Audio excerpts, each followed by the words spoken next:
I went skydiving. Oh, I know. Yes, and so I went. There's a guy named Jimmy Hatch, who's a former Navy SEAL, a great guy, who has started this charity called Spike's Canine Fund, which is spikescaninefund.org. Which you've contributed to. Yeah, I've contributed to, and basically they get ballistic vests for police dogs, because most police dogs don't have vests, and police dogs are like the unsung heroes of the police department. They put themselves in the line of duty. They're in a lot of danger. Yeah, they are. They get killed. So he raises money to. But anyway. He brought me skydiving, and I brought 2 photographs, because I don't know if anyone ever tells you skydiving is really fun and easy. It is terrifying. Wait, it's absolutely. Who said it's fun and easy? So Jimmy was like, oh yeah, no problem. So they don't even. You're attached to. This was tandem jumping. So you're attached to someone who you've just met, and you're like in this giant baby Bjorn that and this. You're smiling. This is me upside down, plummeting through toward the earth.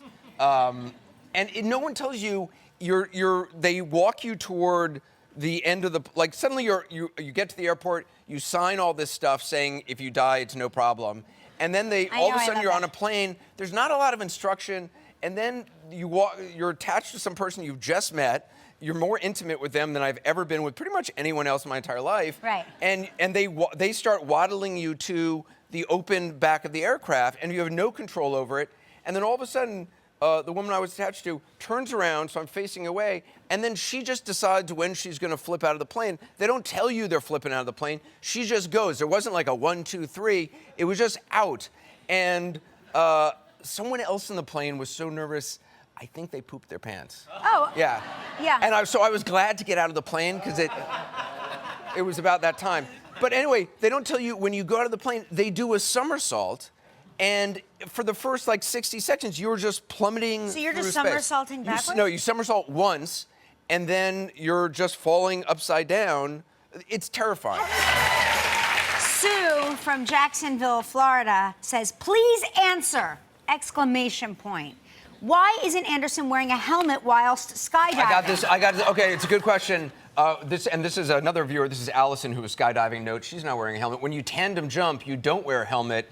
Your jumper does, but you don't wear a helmet because there's a chance that if you freak out, you could knock your helmet into that person's helmet and knock them out. So you do not wear a helmet when you are the person in the baby Bjorn being forced out of the airplane. You mean when you're the expendable? When you're the expendable. Yeah, right. The key is, doesn't matter if you pass out, you don't want the person who knows what they're doing to pass out. Yeah, somebody should keep that person alive at all costs. Yes, Chris Ridings from Cleveland said, Anderson, I did this last year talking about jumping, was the biggest rush ever. Like your experience, someone in the plane pooped or something, and there was nowhere to go. Couldn't wait for the door to open.